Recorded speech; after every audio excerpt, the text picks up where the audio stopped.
झारखंड में 1932 खतियान के आधार पर स्थानीय नीति नियोजन नीति की मांग को लेकर आदिवासी मूलवासी सड़क पर आंदोलन करते हुए नजर आ रहे हैं। हालांकि झारखंड में सियासी संकट के बीच मुख्यमंत्री हेमंत सोरेन ने कई बड़े फैसले लिए हैं। 1932 खतियान को लेकर लगातार आदिवासी मूलवासी अपनी आवाज को बुलंद करते हुए नजर आ रहे हैं, लेकिन मुख्यमंत्री हेमंत सोरेन ने सीधे शब्दों में कहा है कि सरकार इस ओर जरूर कोई पहल करेगी। लेकिन आपको बता देंगे कि गठबंधन सरकार के कई नेता मंत्री अब 1932 को लेकर खुलकर बोल रहे हैं। वहीं बेरमो विधायक अनूप सिंह ने भी सीधे शब्दों में कहा है कि 1932 खतियान के आधार पर स्थानीय नीति नियोजन नीति जल्द लागू होनी चाहिए। लेकिन भारतीय जनता पार्टी और आजसू पर उन्होंने जमकर निशाना साधा है और कहा है कि जब भारतीय जनता पार्टी की सरकार थी तो यहाँ पर 1985 लागू हुई थी, लेकिन अब भारतीय जनता पार्टी राज्य में लड़ाने का काम कर रही है। लेकिन उन्होंने सीधे शब्दों में ये ज़रूर कहा है कि मैं खुद झारखंडी हूँ, मेरा जन्म बोकारो में हुआ है, लेकिन मैं ज़रूर चाहूँगा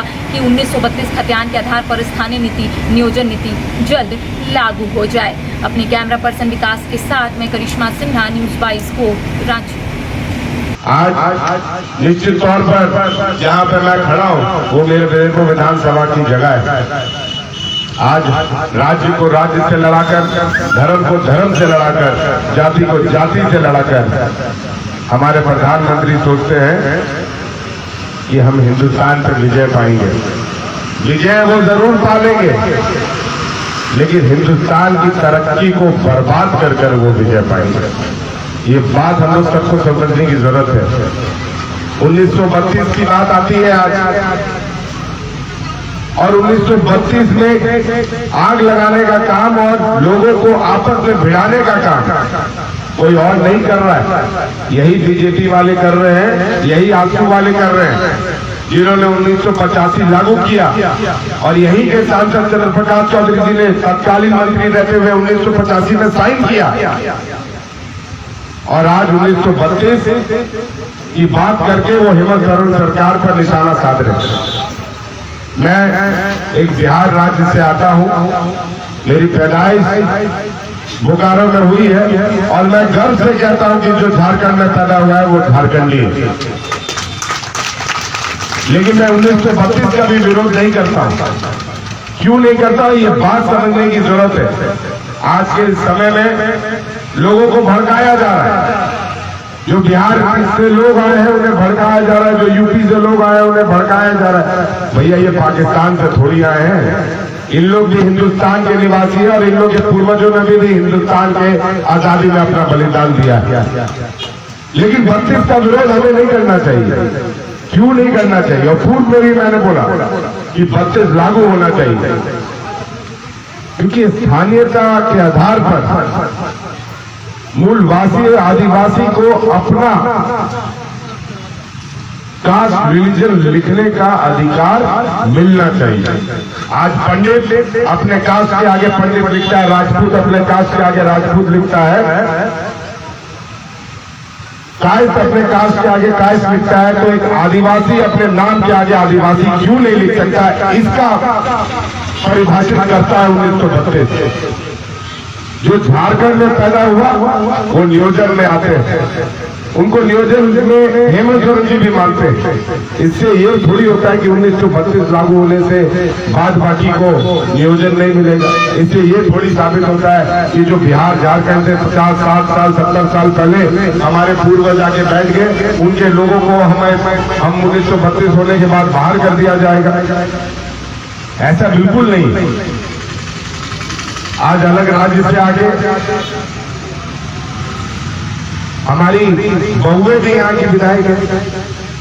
1932 में तो वो भी नहीं आएंगे, तो क्या 1932 लागू नहीं किया जाए? आदरणीय सीता सोरेन जी 1932 में नहीं आएंगी, लेकिन वो विधायक है। आज बात को समझना चाहिए कि 1932 लागू होने से किसी व्यक्ति का नुकसान नहीं है। हाँ, जरूरी है कि झारखंड में हो या हिंदुस्तान में हो, जो भी जाति है, जो भी धर्म है, उसको सम्मान स्थिति के रूप में एक अच्छा वातावरण और उसका जो हक है वो मिलना चाहिए। आज जब हम सब मिलके यहाँ पे हिंदू मुस्लिम सिख ईसाई की बात कर रहे हैं, तो हमारा फर्ज ये भी बनता है कि झारखंड में रहने वाले मूलवासी आदिवासी भाई जो जंगल में रह रहे थे, वर्षों से, उनको भी उनके नाम के आगे आदिवासी लिखने का हक प्राप्त हो। इस पे भी हम लोग को गौर करना चाहिए। किसी के भटकावे में मत आइए और आपस में लड़ने का काम मत करिए। सोमुआ के माध्यम से ये आज से नहीं,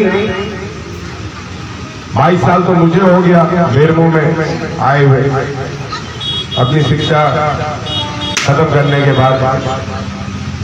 निश्चित तौर पर हम लोग ने ये देखा है, चाहे रामदास बाबू हो, चाहे सभी खान जी हो, चाहे रमदास बाबू हो, चाहे मुरारी पांडे जी हो, चाहे पंडित बिंदेश्वरी दुबे जी हो, चाहे राजेंद्र बाबू हो, कभी बेरमो को आपस में लड़ने नहीं दिया उन्होंने। कभी बेरमो में दंगा नहीं हुआ, कभी बेरमो में लड़ाई नहीं हुई। उस समय हम जाति के नाम पर नहीं लड़े, धर्म के नाम पर नहीं लड़े, तो आज हम 32 के नाम पर और 85 के नाम पर क्यों लड़े? अगर सद्भावना के प्रति हमारी जिम्मेवारी बनती है तो हमारी जिम्मेवारी झारखंड में रहने वाले उन लोगों के भी प्रति बनती है जिन्होंने आंदोलन करके झारखंड दिलाने का काम किया। कुछ लोग बोलते होंगे कि भैया अनूप सिंह भी 32 के विरोधी हैं। अगर अनूप सिंह 32 के विरोधी होते तो उनके पिता मंत्री रहते हुए, बिहार में मंत्री रहते हुए, बिहार की मंत्रिमंडल के सदस्य छोड़कर मार्शल आउट होके झारखंड बनाने में नहीं आते। ये बात तो समझना होगा। और चुनाव जीतना, चुनाव हारना, ये ना मेरे हाथ में है ना आपके हाथ में है। ये मेरा कर्म बताएगा कि मैं आगे चुनाव जीतूंगा कि नहीं, और वो आपका प्यार बताएगा और आपका जो जानकारी रहेगा मेरे प्रति, जो मेरे कार्य किए होंगे, वो बताएगा कि मैं चुनाव जीतूंगा कि नहीं। लेकिन जितना समय आपको मिला है, उस समय में अपने कार्य को पूरा करके लोगों के बीच में जगह बनाने का काम करें, वही आपकी सबसे बड़ी जीत होगी। और शायद मेरे पास जितना समय है, मैं उस समय के अनुसार अपना काम कर रहा हूँ। जितनी योजनाओं को धरातल पर ला सकता हूँ, वो धरातल पर लाने का काम कर रहा हूँ और आगे भी करते रहूंगा। और चाहे चुनाव हारा हूँ या जीता हूँ, मेरे परिवार के तरफ से मैं बोलना चाह रहा हूँ, चाहे हम चुनाव हारे या जीते, राजेंद्र बाबू भी 10 साल चुनाव हारे लेकिन बेरमो छोड़कर नहीं गए। अनूप सिंह भी आगे जाके चुनाव हारेगा या जीतेगा, लेकिन बेरमो छोड़कर नहीं जाएगा, क्योंकि बेरमो मेरा कर्म भूमि है, बेरमो मेरा जन्म भूमि है। और इस अधिकार को कोई भी एक दूसरे से नहीं छीन सकता। उसी तरह 32 आदिवासियों का हक है, उन्हें मिलना चाहिए। आज जब हम इतने प्यार वातावरण में रहते हैं, छत्तीसगढ़ से लोग यहाँ पे रहते हैं, उड़ीसा से लोग यहाँ पे रहते हैं, बंगाल से लोग यहाँ पे रहते हैं, बिहार से रहते हैं, यूपी से रहते हैं, तो ये देन हमारे पूर्वजों का है जिन्होंने इतना अच्छा बेरमो बनाया है।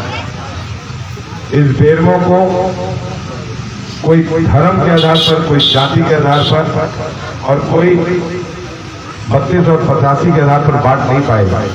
और जिसकी जो आवश्यकता होगी, हम सब मिलकर उसमें उसका सहयोग करेंगे, उसमें उसकी सहायता करेंगे, तब जाकर एक कुशल झारखंड हम दे पाएंगे।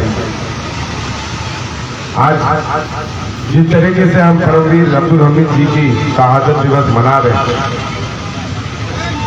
लोगों को समझना होगा ये वही परमवीर अब्दुल हमीद जी हैं जिन्होंने अपनी शहादत देके एक मुसलमान होने का परिचय नहीं दिया था, एक हिंदुस्तानी होने का परिचय दिया था। और राजपूत, पंडित, भूमियार, मुसलमान होने में बहुत फर्क है और एक हिंदुस्तानी होने में बहुत फर्क है। ये बात हम लोग को समझना होगा। आप लोग तमाम लोगों को मैं तहे दिल से धन्यवाद देता हूं और खास तौर से सोमुआ संगठन को और सुबोध सिंह पवार जी को बहुत बहुत धन्यवाद देता हूं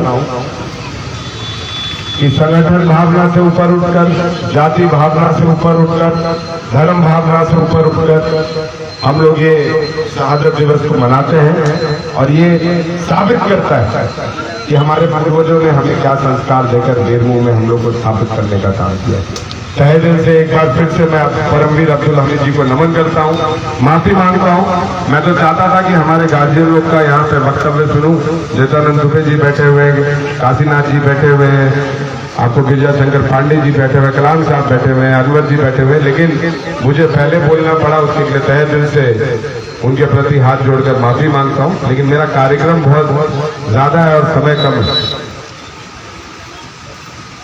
इसीलिए आप लोग से एक बार फिर से यही विनती और यही आग्रह करके जाता हूँ कि झारखंड हो या हिंदुस्तान हो, उसको जाति धर्म या राज्य के नाम पर मत बांटिए, लेकिन जो जिसका हक है वो दिलाने के लिए उसका साथ जरूर दीजिए। बहुत बहुत धन्यवाद। जय हिंद, जय भारत।